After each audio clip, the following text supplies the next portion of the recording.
países, para Portugal, para o Brasil, para o restante do mundo, que o Senhor esteja tirando essas pessoas que querem destruir e aproximando pessoas que estão com o coração ligado com a Tua vontade, ó Pai. Te agradecemos mais uma vez pela oportunidade de estarmos aqui, em nome de Jesus.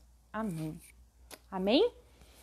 Vamos começar então a nossa live da Rede de Jovens e hoje nós vamos falar um pouquinho sobre ação e reação. E para a gente poder falar sobre ação e reação, no dicionário eu fui procurar quais eram os significados de ação e reação. E de acordo com o dicionário, ação significa, na verdade, agir, né? Tomar providência, atuar, fazer. Parece meio lógico, né? Agir significa fazer alguma coisa. E se a gente for para a química, o agente químico é toda aquela substância que possa ser absorvida e depois ela vai modificar o objeto. Então, todo agente químico ele vai ser absorvido pela pele, pelo contato, pelo ar, ele vai ser absorvido e depois ele vai modificar o objeto que ele está sendo absorvido. E a reação, gente, reagir. Reagir significa agir em consequência da ação de outro. O que também parece lógico, né? Toda ação leva a uma reação e essa reação significa que você está agindo por causa do que aconteceu primeiro. Ah, a pastora Ana está falando que eles estão reunidos na igreja assistindo, que bênção, glória a Deus, um beijo para todo mundo que está aí no Jardim Planalto assistindo, não sei se o pessoal de 23 está lá também, mas um beijo para vocês que estão assistindo aí na igreja. E o reagente químico são todas as substâncias que presentes no sistema, elas se misturam e se modificam em outra coisa. Então, a gente tem o agente, que ele vai agir, ele vai transformar algo, e a gente tem o reagente. O reagente, ele vai ser transformado por algo.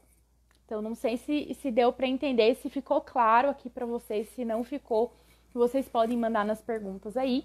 Então, são duas coisas diferentes. A gente tem o agente, que é quem vai modificar, e o reagente, que é o que é modificado.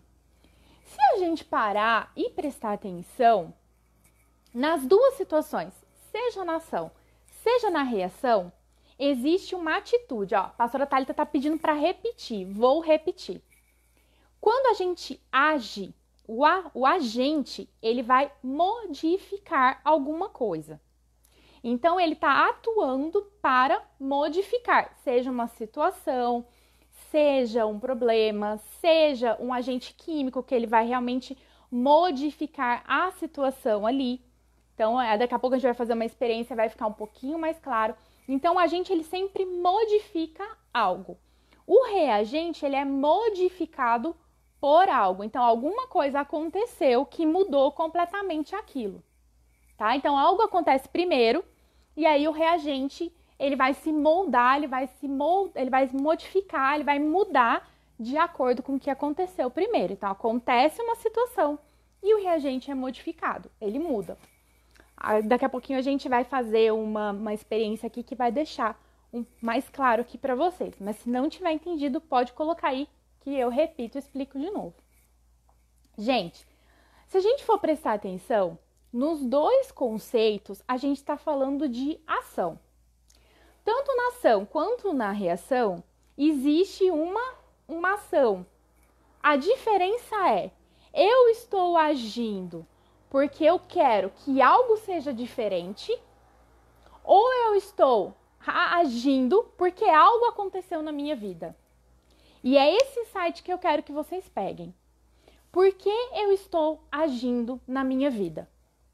Eu estou agindo porque eu sou agente da minha vida e eu quero modificar as situações, eu quero mudar as circunstâncias, eu quero modificar o que tem acontecido, ou eu estou agindo porque várias coisas aconteceram, várias circunstâncias, várias situações aconteceram que me levaram a agir de determinada forma.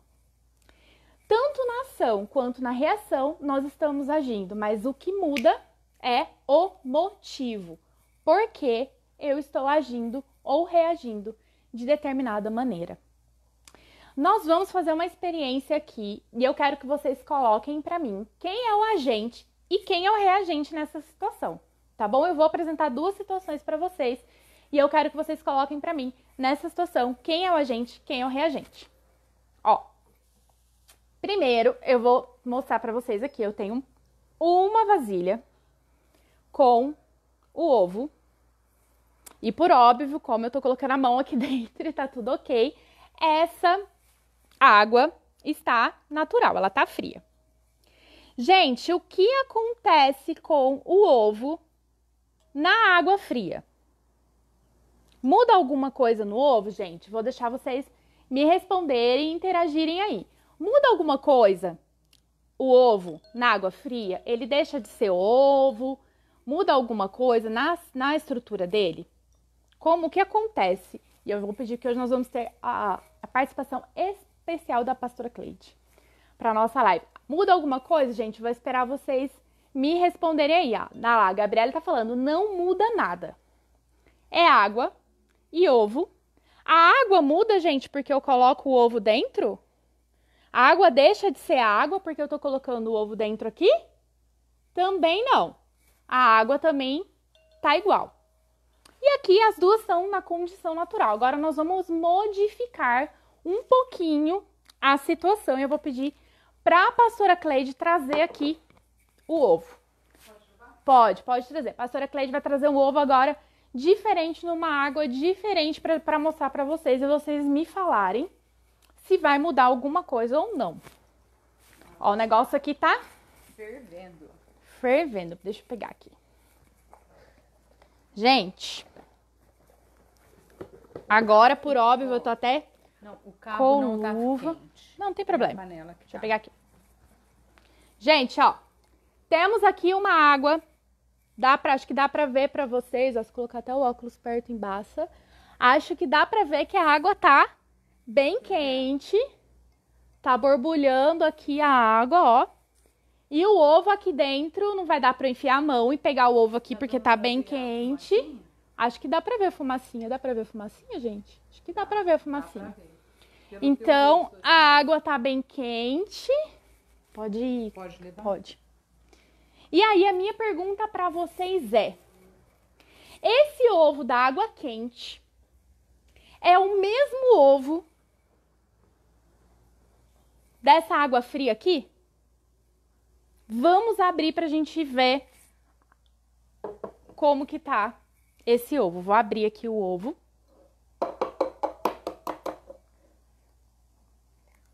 Vamos abrir aqui o ovo para mostrar para vocês.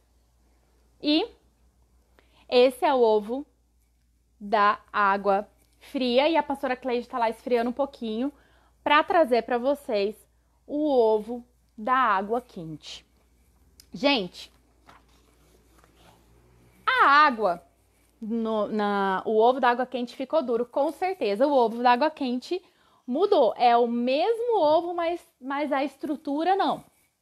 A estrutura do ovo mudou. Daqui a pouco a pastora Cleide vai trazer ele aqui descascadinho pra gente. A estrutura do ovo vai estar completamente diferente dessa estrutura aqui, molinha do ovo.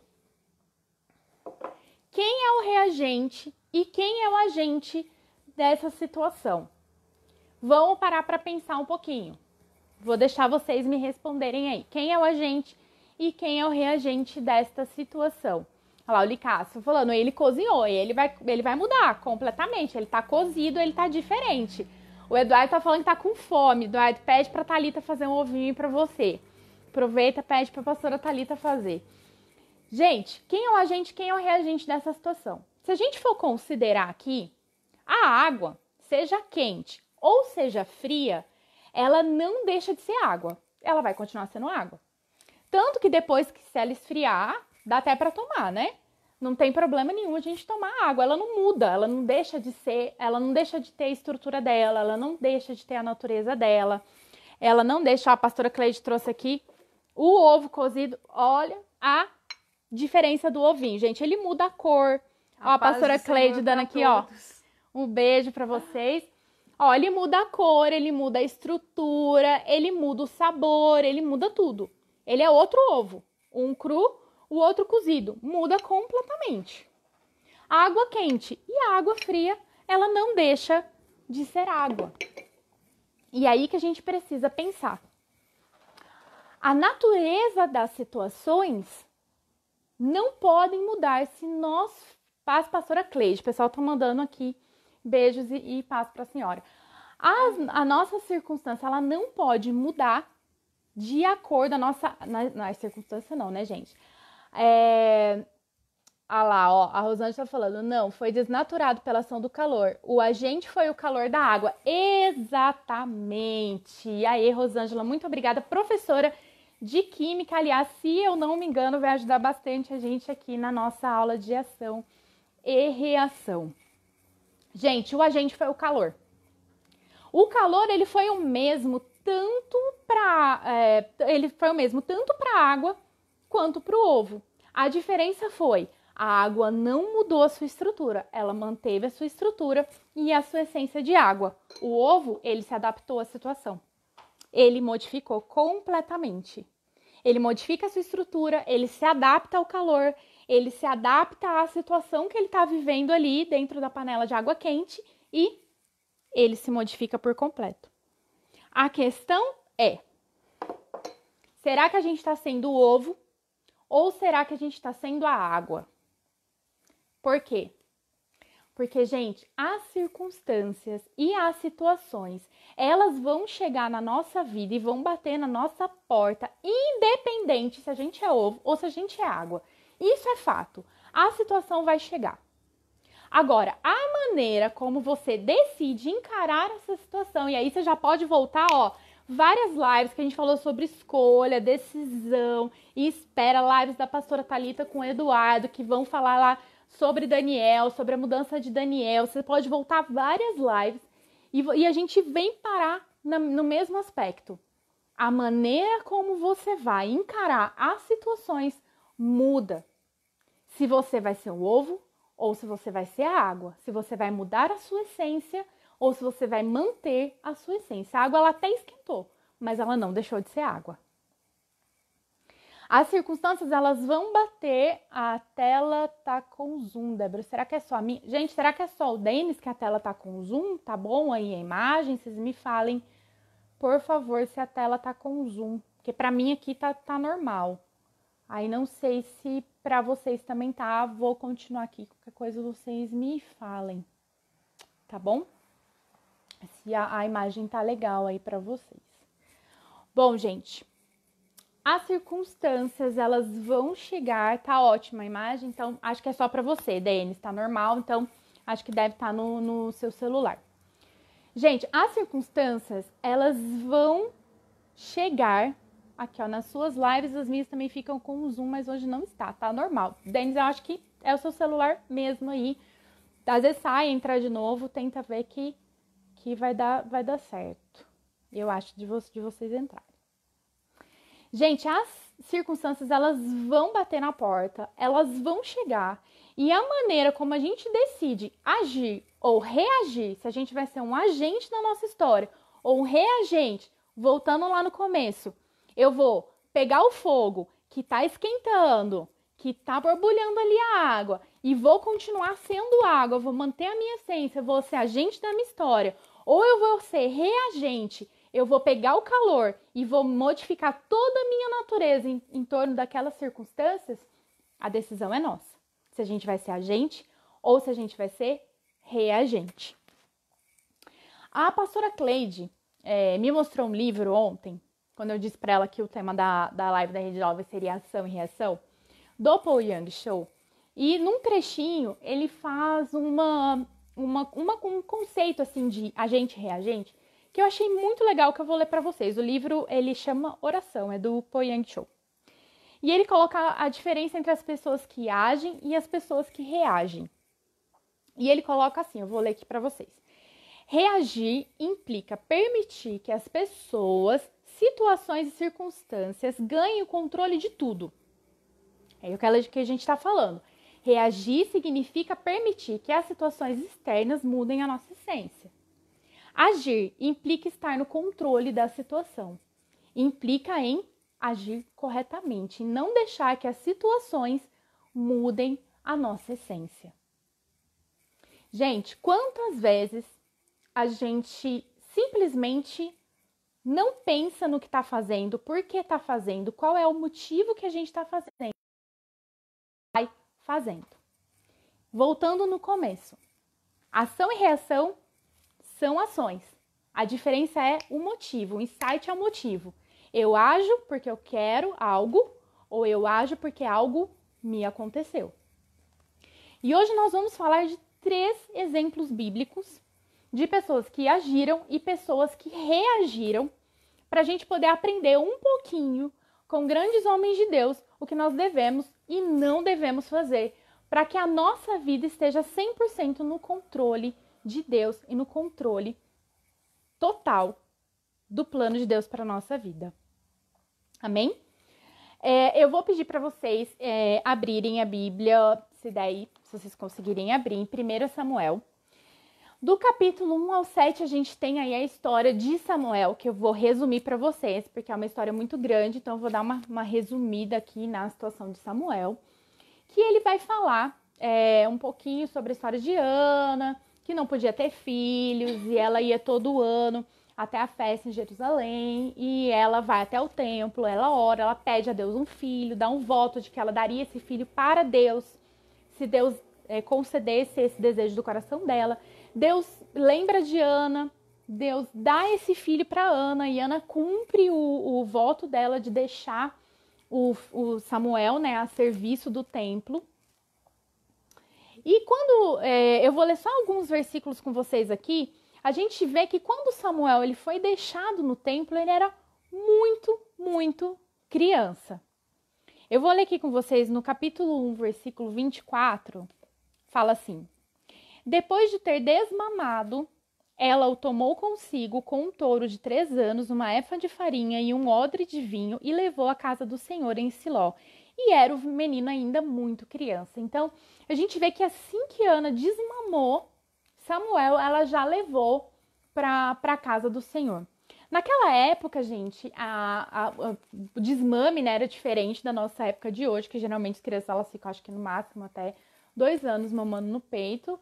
Na maioria das vezes, acho que é até 1 ano, né? Depende se a mãe vai trabalhar fora, se a mãe pode ficar em casa, tem uma série de situações. Mas naquela época era diferente, a gente não tinha... O pessoal tá falando que tá caindo, pra mim aqui não caiu nenhuma vez, gente.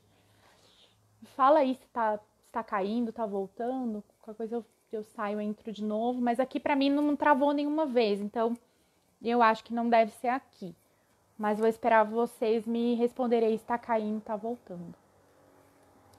Bom, gente, lá antigamente, né, Samuel, na época de Samuel, eles eram desmamados, falar assim, falando que tá normal, então vamos continuar. Eles eram desmamados em torno de 3 a 5 anos, então a gente acredita que Samuel tenha sido levado ao templo mais ou menos com idade de 5 anos, então ele realmente era muito criança quando ele foi levado ao templo. O que muitas vezes a gente ignora nessa história é que quando Samuel foi levado ao templo, a situação estava muito complicada em Israel. A situação estava preta, cabeluda. Por quê? Eli, então o pessoal falando que tá normal, então beleza, vamos continuar.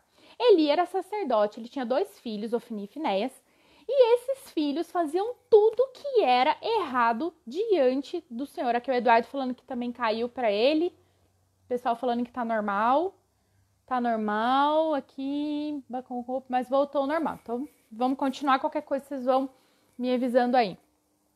Os filhos dele, gente, eles eram assim, terríveis, eles cometiam pecados imensos. Se vocês forem lendo os capítulos de Samuel, vocês vão verem que eles, na hora do sacrifício, eles nem esperavam as pessoas fazerem o sacrifício, já queriam pegar aquilo que era dedicado ao Senhor, e a Bíblia fala que a palavra de Deus era extremamente rara naqueles dias. Então Eli, apesar de saber do pecado dos seus filhos, ele não fazia nada. E por causa disso, Deus deu uma sentença horrível e cruel para Eli e para seus filhos, que morreram à espada contra os filisteus. E Samuel ali pequeno, mesmo muito pequeno, gente, porque pensa, 5 anos de idade é uma criança mesmo, né? Bem pequeno. Ele poderia ter reagido àquele ambiente e ter crescido exatamente como os filhos de Eli. Porque ele via os filhos de Eli fazendo tudo que não podia, cometendo pecados terríveis diante do Senhor. E Eli, o sacerdote, não fazia nada, que é o que Deus repreende ali, né? Que ele não fazia nada contra o pecado dos filhos deles ali. E Samuel crescendo, vendo todo esse pecado, ele poderia ter se contaminado, ele poderia ter reagido, ele poderia ter feito dessa circunstância a sua circunstância. Falando assim, ó, gente, já que é assim que funciona, já que ele deixa fazer do jeito que quiser, acho que tudo bem, vou ser assim. Mas Samuel foi diferente.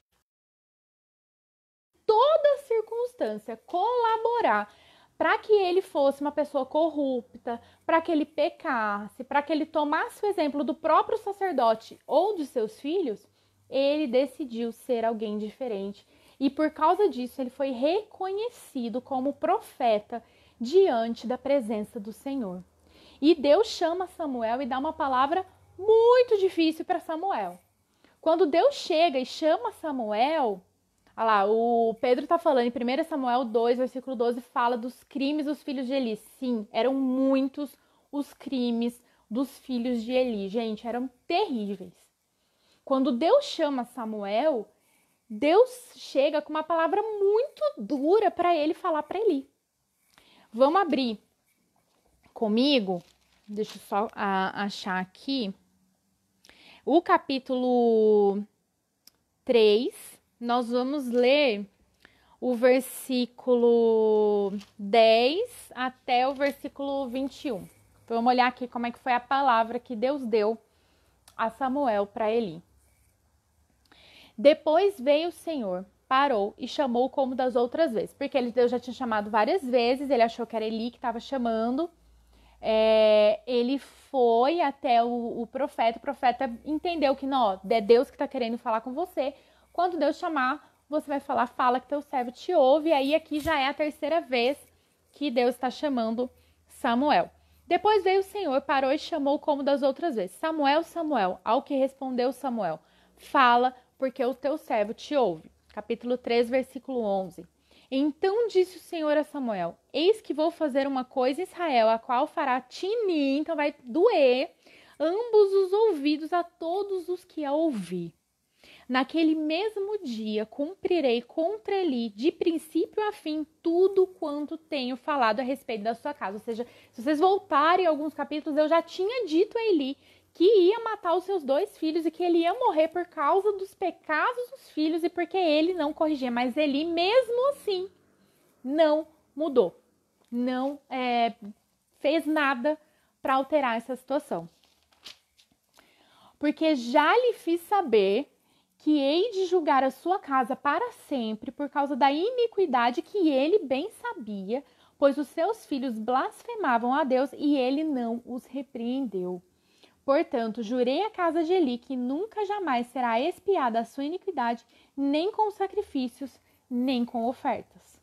Então, assim, chegou num ponto que não ia adiantar o que Eli fizesse, viria o julgamento de Deus por conta das suas atitudes e dos seus filhos, principalmente por ele não repreender os seus filhos. Samuel ficou deitado até pela manhã, então abriu as portas da casa do Senhor. Samuel, porém, temia relatar essa visão a Eli. Então, gente, olha que visão difícil, que decisão difícil que Samuel precisou tomar, porque ele precisou dizer tudo a Eli. Ele disse, ó, se você não me disser o que Deus te disse, que te aconteça pior coisa, e ele vai relatar, e ali ele modifica completamente o seu ministério.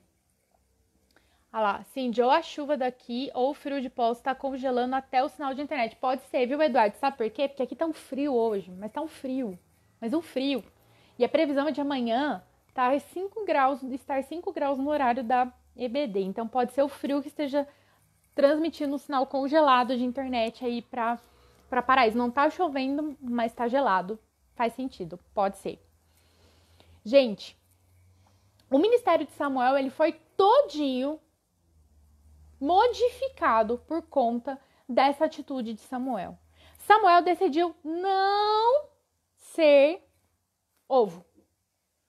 Não copiar as decisões dos filhos de Eli ou de Eli. ele decidiu ser a água. Deixa eu pegar a água para vocês. Agora tá só água, porque eu já quebrei o ovo. Ele decidiu ser a água e... O pessoal tá comendo, posso tá gelado. Tá gelado, gente. Ele decidiu ser a água e todo o ministério de Samuel foi norteado por conta dessa atitude que ele teve de não se contaminar com as atitudes de Eli e dos filhos de Eli. E eu quis escolher Samuel, sabe por quê, gente? Porque muitas vezes a gente pensa, mas a Bíblia fala de pessoas mais velhas, de pessoas mais maduras, de pessoas que já tinham, assim, um jeito de ter maturidade, pessoas que já estavam há muito tempo diante da presença de Deus. E eu quis trazer o exemplo de Samuel, porque Samuel era criança, gente. Se ele chegasse e falasse assim, eu acho que deve ser assim, que deve ser, já que eu tô na casa de Deus, eu tô no templo, o sacerdote age assim, os filhos dele agem assim, o normal seria que Samuel agisse da mesma maneira. O normal seria que ele copiasse e que ele deixasse aquilo contaminar o coração dele. Mas ele decidiu ser diferente. Da mesma maneira como a gente pode todo dia decidir ser diferente. Não se influenciar por amigos, não se influenciar pelas situações, não se influenciar por aquilo que às vezes até a gente olha e por causa das pessoas, sei lá, serem na igreja, estarem na igreja, falam, mas elas são da igreja, então tudo bem. Elas estão na igreja, então tá tudo certo.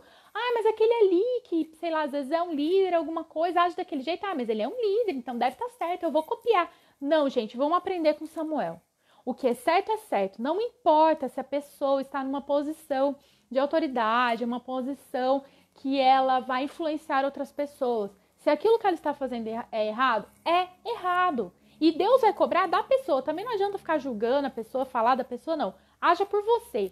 Mude a sua vida, mude os seus amigos, mude os seus conceitos, mude as pessoas que você se espelha. Coloca realmente diante da presença de Deus. Tamara tá aí cheia de congelamento. Acho que é em Porto, já tá um pouquinho quente, que eu vi umas postagens de vocês hoje na praia. Eu falei, eles já estão começando o calorzinho, mas eu confesso que quando eu fui em Porto, mesmo no calor, eu senti um pouco de frio, que lá é frio. Um beijo pra você, Tamara, que tá aqui nos acompanhando lá de Porto. Gente, não se deixe influenciar por mais, assim, top que seja a pessoa. Se ela não for uma pessoa de Deus, se ele não for um amigo que tenha atitudes de Deus, se você olhar as atitudes e não são atitudes condizentes com a palavra de Deus, não siga, senão você vai se lascar igualzinho Eli e os seus filhos que foram mortos. Se você continuar lendo Samuel, você vai ver que foi uma morte. Os dois morreram à espada. E Eli, quando ficou sabendo que a arca do Senhor tinha sido tomada, ele caiu, quebrou o pescoço. Então o negócio foi feio. Não julgue, ore por essas pessoas, mas não siga os seus exemplos, tá, gente? Fica a dica, tá? Hashtag fica a dica. Não siga. Siga pessoas que realmente têm o exemplo de Deus. O segundo exemplo, que já são quase 8h10, nós ainda temos 2 exemplos para poder falar. O segundo exemplo, que é um exemplo de uma pessoa que agiu de acordo com a vontade de Deus, é o exemplo de Davi, que também está em 1 Samuel, capítulo 30, que é quando o rei Samuel, quando Davi, ele sai à guerra e quando ele volta, gente, tudo da aldeia tinha sido saqueado, as 2 mulheres dele tinham sido levadas e quando ele chega, tudo tinha sido derrubado. Se vocês pegarem, tá em 1 Samuel, capítulo 30, e nós vamos ler aqui do versículo 1 em diante. Olha só o que tinha acontecido. Sucedeu, pois, que chegando Davi e seus homens ao 3º dia a Ziclag, os amalequitas tinham feito uma incursão sobre o Neguebe, sobre Ziclag, outro trava-língua, Ziclag, e tinham ferido a Ziclag e tinham queimado a fogo. Então colocaram fogo na cidade, gente. Tinham levado cativas as mulheres e todos os que estavam nela, tanto pequenos como grandes. Então levaram criança, levaram idoso, levaram todo mundo. A ninguém mataram, tão somente levaram consigo e foram o seu caminho. Quando Davi e seus homens chegaram à cidade, eis que estava queimada a fogo. Suas mulheres, seus filhos, suas filhas tinham sido levados cativos. Olha que situação quando Davi chega com seus homens. Então Davi e o povo que se achava com ele alçaram a sua voz e choraram, até que não houve neles mais força para chorar. Também as 2 mulheres de Davi foram levadas cativas, Ainoã, a Jizreelita, e Abigail, que fora mulher de Nabal, o carmelita.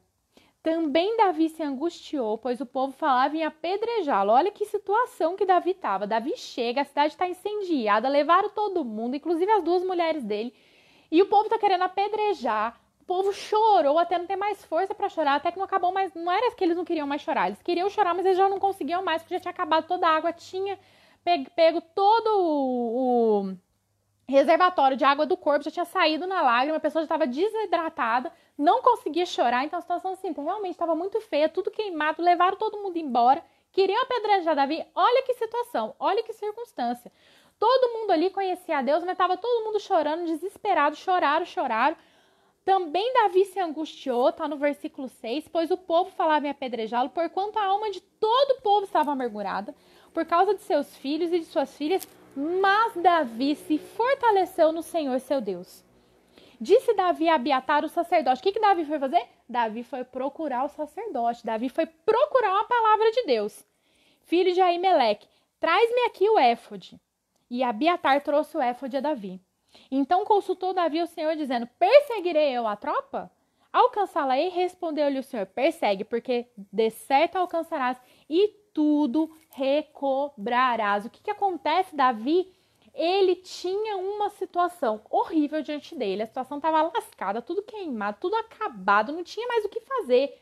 A situação era assim, sabe, a teoria da cebola, senta e chora, sabe? Não tem o que fazer. Teoria da cebola, senta e chora. Não tinha mais. E o que Davi fez? Ele chorou, ele olhou aquela situação, o povo queria matar, ele decidiu ser o agente da sua história e procurar o Senhor. Ele saiu correndo e falou, quer saber, eu tenho esse exército, eu vou atrás, eu vou matar, e eu vou fazer, eu vou acontecer. Não. Ele decidiu buscar ao Senhor e perguntar, Deus, o que é para eu fazer? Eu não vou aceitar essa situação desse jeito que tá, Deus.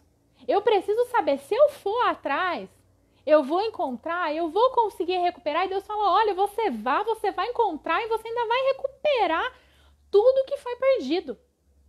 E Davi falou que amém, glória a Deus, aleluia, era tudo que eu queria ouvir. Davi sentou no arraial, fez um churrasco, comunicou a situação com todo mundo, falou, então, gente, ó, Deus falou que nós vamos recuperar, então vamos ficar sentados aqui, vamos fazer um churrasco, agradecer a Deus, porque já temos uma palavra de Deus, e tudo vai ser recuperado, aleluia, glória a Deus, sentou e ficou.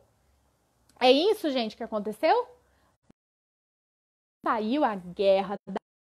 Diz aqui a Bíblia fala que ele ficou 3 dias sem comer, sem beber a água, e depois parou, foi alimentado ali rapidinho para conseguir correr atrás, encontrou um escravo no meio do deserto que levou ele onde as pessoas tinham sido capturadas pelo caminho, e Davi guerreia contra eles e consegue recuperar tudo. Então assim, Davi ele foi atrás de uma palavra de Deus, mas ele não ficou acomodado, ele não parou por aí, ele agiu. Ele agiu para mudar aquelas circunstâncias, porque muitas vezes a gente tem a palavra de Deus, a gente tem tudo para recuperar tudo aquilo que o inimigo nos roubou, tudo aquilo que o inimigo fez na nossa vida, a gente tem tudo para poder mudar a nossa circunstância, mas a gente senta e fica parado esperando que Deus do céu venha e mude a circunstância. E Davi está aqui para ensinar para a gente que não é assim que acontece. A nossa circunstância não muda se a gente sentar a bunda na cadeira e ficar parado. Não é assim que acontece. Davi teve que ir, ele teve que agir, ele teve que lutar, ele guerreou, ele passou fome, ele correu atrás, mas ele tinha uma palavra de Deus, ele agiu e ele mudou toda a circunstância, não só dele, mas também de todo o povo daquela cidade. Se a gente olhar os versículos 18 a 20 do capítulo 30 de 1 Samuel, a gente vê que assim recobrou Davi tudo quanto os amalequitas haviam tomado. Também libertou suas 2 mulheres, de modo que não lhes faltou coisa alguma, nem pequena, nem grande, nem filhos, nem filhas, nem qualquer coisa de tudo quanto os amalequitas lhe haviam tomado. Tudo Davi tornou a trazer. Davi lhes tomou também todos os seus rebanhos e manadas, e o povo levava diante do outro gado e dizia, esse é o despojo de Davi. Então, assim, além dele recuperar tudo que eles tinham perdido, ainda trouxe mais coisas dos amalequitas e deixou ainda o povo rico com as coisas dos amalequitas que ele tinha trago. Então, gente, isso é estar no controle da situação. Isso é ser o agente da sua própria história. A situação ela vai acontecer, o fogo, gente, ele vai chegar para todo mundo. Mas você decide se você vai ser o agente ou você vai ser o reagente. Se você vai ficar lá chorando, sentado, reclamando, ai meu Deus, o que eu faço? A situação está muito difícil. Se você vai ser aquela pessoa que vai buscar uma palavra de Deus e com uma palavra de Deus você vai agir, você vai mudar a sua situação. Então Davi está aqui para ensinar isso. Haja, mude a sua realidade, busque a presença de Deus. Isso é ser o agente da sua história, isso é estar no controle. E para a gente finalizar, que faltam 15 minutinhos aqui, para a gente finalizar, nós vamos falar do exemplo de Elias, que reagiu à situação. Gente, eu tenho uma pergunta para colocar aqui para vocês, porque vocês estão muito quietinhos, eu tô sentindo que eu tô assim, tagarelando, falando demais, que eu já tô até com a boca seca aqui de tanto falar sem parar. Então a pergunta é, Deus nos impede de reagir? O que vocês acham? Se a gente decidir reagir às circunstâncias, Deus vai impedir ou Deus não vai impedir? Vou deixar vocês aí respondendo e vamos ler um pouquinho a história de Elias. A história de Elias, gente, enquanto vocês respondem, eu vou lendo aqui, tá em 1 Reis, capítulo... Nós vamos tem várias histórias, né? Mas a que nós vamos ler agora tá em 1 Reis, capítulo 19, do versículo 1 até o versículo 9. Eu vou ler aqui para vocês, enquanto vocês vão respondendo, hein? Deus impede ou não impede a gente reagir à situação? Tô esperando vocês responderem. Enquanto isso, vou lendo aqui. Ora, Acabe fez saber a Jezabel tudo quanto Elias havia feito e como matar a espada todos os profetas. Então Jezabel mandou um mensageiro a Elias a dizer-lhe, assim me façam os deuses e outro tanto, se até amanhã a essas horas eu não fizer a tua vida como a de um deles. O pessoal está respondendo aí, que não impede, que acha que não, vamos ver. Quando ele viu isso, levantou-se para escapar com a sua vida e foi. E chegando a Berseba, que pertence a Judá, deixou ali o seu moço. Ele, porém, entrou pelo deserto, caminho de um dia, e foi sentar-se debaixo de um zimbro. E pediu para si a morte, dizendo... O pessoal está falando que acha que não, vamos ver. Já basta, ó Senhor, toma agora a minha vida, pois eu não sou melhor que meus pais. E deitando-se debaixo do zimbro, dormiu. E eis que um anjo tocou e lhe disse, levanta e come. Ele olhou e eis que à sua cabeceira estava um pão cozido sobre as brasas e uma botija de água. Tendo comido e bebido, tornou-se a deitar. O anjo veio pela segunda vez, tocou e disse, levanta e come, porque demasiado longa te será a viagem. Levantou-se, pois, comeu e bebeu, com a força desse alimento caminhou 40 dias e 40 noites até Horebe, o monte de Deus. Eu vou pular aqui, porque é bastante versículo, gente. Depois...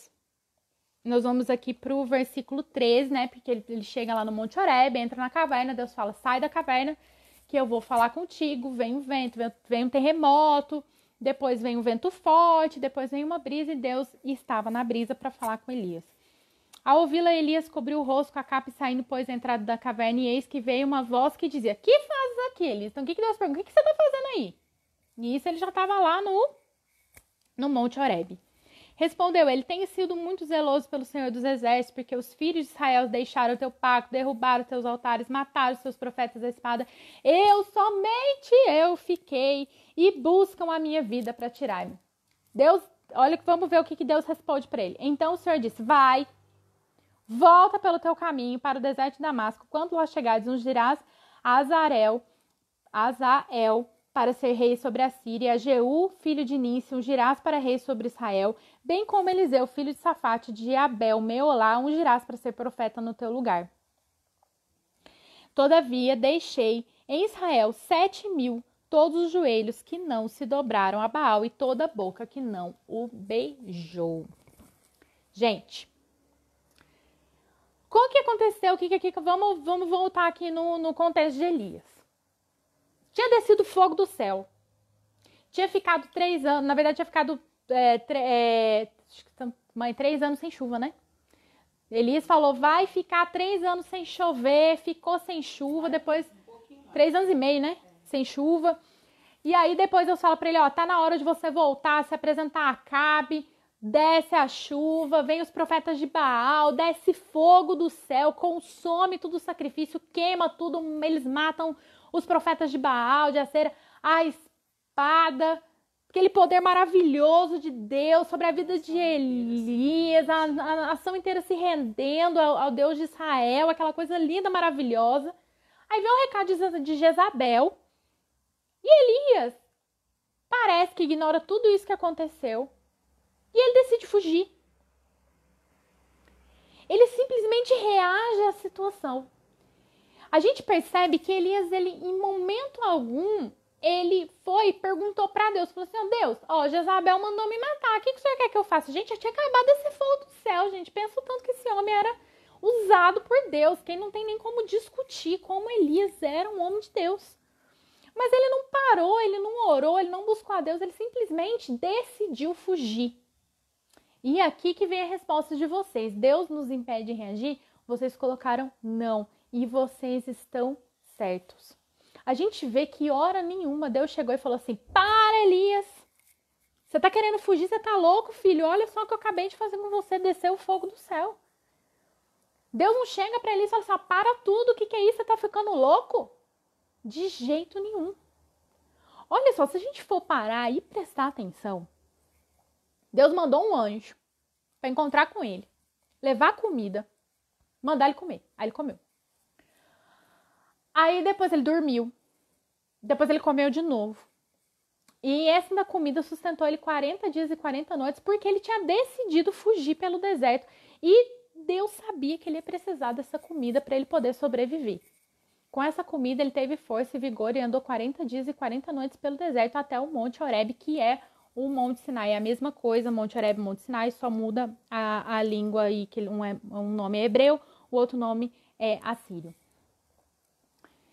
E aí lá no monte, que ele decide falar assim, eu vou orar, vou falar com Deus, vou procurar Deus. Deus chega para ele e fala, seu filho, o que você está fazendo aí? O que você está fazendo aí? Como diz o pastor Thalita, o que você está fazendo nesse lugar? Eu mandei você ir para aí. Olha, você não está sozinho não, tem mais. Vamos ler aqui de novo, olha só. Deixei em Israel 7.000 pessoas que não se dobraram a Baal. Você está achando que é só você que não se dobrou a Baal? Tem 7.000 pessoas que não se dobraram a Baal. Então agora, filho, você volta. Agora você volta para o deserto de Damasco. E eu imprimi aqui para vocês uns mapinhas para a gente poder cumprir o trajeto de Elias. Por quê? Gente, não sei se vai dar para vocês verem. Vou colocar aqui o mais próximo possível. Ó, aqui... Monte Carmelo, era onde Elias estava, tá? Isso aqui eu coloquei no Google Maps, depois se vocês quiserem conferir lá, vocês conseguem. Monte Carmelo foi onde desceu fogo, queimou o sacrifício, era onde quando ele recebeu essa ameaça de Jezabel. Gente, ele foi até Berseba primeiro, a Bíblia fala que ele foi até Berseba e lá ele deixou o seu... Nossa, esqueci o nome aqui, deixa eu ler aqui. Do seu moço, isso, ele deixou o seu moço lá em Berseba e ele segue sozinho e é lá em Berseba que o anjo aparece nele. Então, olha aqui, ó, do Monte Horebe até Berseba, olha quanto que ele andou, gente, 187 quilômetros, dá mais ou menos 38 horas a pé de caminhada. Então, ele aqui andou 187 quilômetros até Berseba, chega lá, ele encontra o anjo, dorme, come 2 vezes, toma lá, come a comida que vai possibilitar que ele ande 40 dias e 40 noites até o Monte Horebe. Gente, olha o tanto que ele andou. Ó, se a gente pensar, o Monte Carmelo tá mais pra cima aqui, Berseba, olha o tanto, até aqui o Monte Horebe, que é o Monte Sinai. Ele tá calculando aqui, ó, gente, 416 quilômetros, mais ou menos 87 horas de caminhada. Por isso que ele demorou 40 dias e 40 noites para chegar lá. Então, ele foi do norte para o sul, 40 dias e 40 noites. Chega lá, Deus pergunta assim, ô filho, o que você está fazendo aí? Não é só você, tem mais 7.000 homens que não se dobraram. Ali ele resolve ouvir a voz de Deus. Deus fala assim, você volta para o deserto de Damasco. Gente, só que Damasco estava para cima. do monte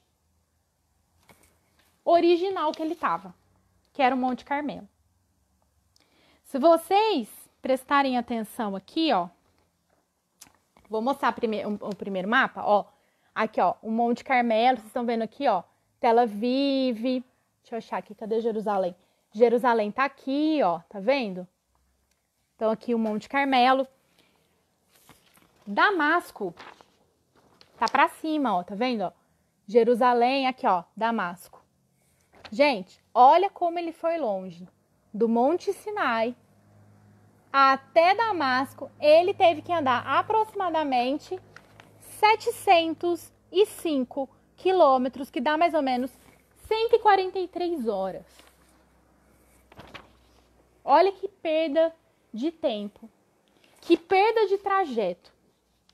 Gente, olha quanto ele andou de forma, entre aspas, inútil, né? Porque assim que ele chega lá, Deus fala assim, agora você volta, porque o lugar que você tinha que estar, ó, é o outro lugar. Não tem nada a ver com onde você tá. Olha que volta que ele deu, porque ele estava fora do propósito de Deus e porque ele decidiu fugir. E a gente vê que em momento nenhum Deus impediu, Deus sustentou, Deus guardou, porque afinal de contas, Jezabel e o restante dos profetas, não só de Baal, mas também a Cera, queriam matá-lo. Então, Deus o guardou durante a ida, Deus mandou o anjo, Deus mandou a comida, mas Deus não o impediu. Deus respeitou o seu desejo de fugir, de reagir à circunstância. Gente, só a título de curiosidade, se ele tivesse buscado a Deus antes, enquanto ele estava lá no Monte Carmelo, e tivesse decidido ir direto para Damasco, ele tivesse ouvido Deus falar assim, ó, filho, ó, tem 7.000 que não seguiram, fica tranquilo, que eu vou te proteger e vai dar tudo certo. Jezabel não vai te matar, pode ir em paz. Se ele tivesse ido direto, gente, olha aqui, Monte Carmelo, que é onde ele estava, até o caminho de Damasco, seria aproximadamente 241 quilômetros, que é muito menos do que o que ele andou só na volta, né, gente? Só na volta dava para ele, ó, 2, 4, 6, dava 3 viagens dessa, tirando a ida, né? Que ele deu. É muita caminhada que ele fez. E por que eu fiz questão de colocar todo esse trajeto aqui para vocês, gente? Para que vocês se lembrem, Deus não impede o nosso caminho. Se a gente decidir pegar o caminho mais longo, se a gente decidir fugir das situações, se a gente decidir fechar o olho, ignorar, achar que elas não estão acontecendo, se a gente decide reagir mesmo, sabe? Deixar que as circunstâncias mudem a nossa forma de interagir com as coisas, Deus não vai impedir. E muitas vezes a gente vive um evangelho que diz, não, mas Deus não vai te deixar ir pelo caminho errado. Não, Deus não vai deixar você fazer isso. Gente, Deus vai sim, Deus vai te respeitar. Se você quiser reagir, fugir, fazer o que você quiser, Deus vai deixar e Deus vai respeitar. Muitas vezes a gente se engana, porque a gente acha que está no caminho de Deus, porque Deus está ali conosco, assim como ele estava com Elias. Ele guardou Elias, ele mandou o anjo, ele deu comida, ele guardou, mas Elias não estava no caminho certo. Muitas vezes a gente se engana. E aí, claro, quando as coisas dão errado, a gente tem que ir lá voltar, vamos voltar 700 quilômetros para o lugar onde a gente devia estar. Então, assim, se a gente for parar e colocar isso na nossa vida, é uma mudança completamente gigante, né? A gente tem que voltar um caminho todo, às vezes a gente rala, a gente se escabela, a gente se estrupica, né? Vamos falar mineiro aqui, a gente se estrupica todinho. E porque a gente tem ali, às vezes, o cuidado de Deus, a presença de Deus, a gente se ilude achando que está no caminho certo. Então, Elias vem nos ensinar uma lição muito importante. Se você decidir fugir, reagir, Deus vai te respeitar. Deus pode caminhar do seu lado, Deus pode te guardar, Deus pode te sustentar, mas não significa que você está vivendo 100% o plano dele para a sua vida. E aqui fica a nossa reflexão. Será que a gente tem sido agente da nossa história ou será que a gente tem reagido à nossa história? Eu me lembro aqui de uma live da pastora Thalita, bem no comecinho, que ela colocou assim. Quem é o agente da sua história? E foi engraçado porque todo mundo começou assim, é Jesus, é Deus, é o Senhor, é Jesus Cristo, é Deus. Todo mundo começou assim, que é o que a gente realmente pensa. A gente pensa que Deus vai sair do céu, vir aqui e falar assim, ó, filho, vai por esse caminho, pegar a nossa mão e arrastar e obrigar, igual a gente põe o cachorrinho na coleira e arrasta. Às vezes a gente acha que Deus faz isso com a gente, que Deus põe uma coleirinha na gente e vai arrastando pelo caminho que Ele quer. Gente, não é isso. Nós podemos ser o agente da nossa história, ou não. Ou a gente pode deixar que as circunstâncias ditem a nossa história. Pra gente encerrar, porque falta 1 minuto pra gente acabar a nossa live. Hoje eu falei pra caramba. Próxima live já vou programar alguma coisa pra vocês falarem mais comigo aqui. Pra gente encerrar, gente, fica a reflexão. Você tem sido o agente ou você tem sido o reagente da sua história? Vou mostrar aqui mais uma vez. Você tá igual o ovo, mudando a sua estrutura. Ele é ovo, sabe? Ele não deixa de ser ovo. Você olha, ninguém tem dúvida de que isso aqui é um ovo. Mas ele tá todinho diferente por causa do que aconteceu. Ou você vai ser a água, que independente se tá fria, se tá quente, ela é água. E ela não vai mudar com o calor. Ela não vai mudar a natureza. Você ter deixado as circunstâncias acabarem com você. Você tem fugido, reagido, e às vezes porque tem uma porção da presença de Deus acha que está no caminho certo igual Elias, ou você tem agido igual Davi, igual Samuel, tem olhado ao seu redor e tem mudado a circunstância da sua vida. Quantas vezes a gente reclama das circunstâncias, quando na verdade o problema é a motivação das nossas ações. A gente está reagindo, a gente está deixando que as circunstâncias modifiquem a nossa essência, quando devíamos estar agindo, mudando as circunstâncias pela nossa essência. Amém? Gente, já deu 1 hora aqui de live. Vou voltar para pedir para vocês nos seguirem nas nossas redes sociais, no Instagram. Que bonitinho, gente. No Instagram, no Facebook, Comunidade Evangélica Rema Regional e nesse Rema. Compartilhe. Também no YouTube, o YouTube eu não achei o YouTube para mostrar para vocês, mas no YouTube também Rema Minas. Nós precisamos de 1000 inscritos no canal, então compartilha com seus amigos, com a sua família, gente, porque vai ser bênção. Você vai estar compartilhando bênção na vida das pessoas. Não deixe de ser um canal de bênção, de transmitir a palavra de Deus. Você vai estar abençoando a vida de outras pessoas. Semana que vem nós continuamos aqui, nesse mesmo bate-horário, nesse mesmo bate-canal, da nossa rede de jovens, na nossa live. E amanhã, 9 horas da manhã, tem EPD. Poços de Caldas estará congelando, mas estaremos aqui firmes e fortes, né? Não é verdade? Amém? Firmes e fortes na live. Pode assistir de pijama, debaixo da coberta, não tem problema. O importante é você assistir, viu?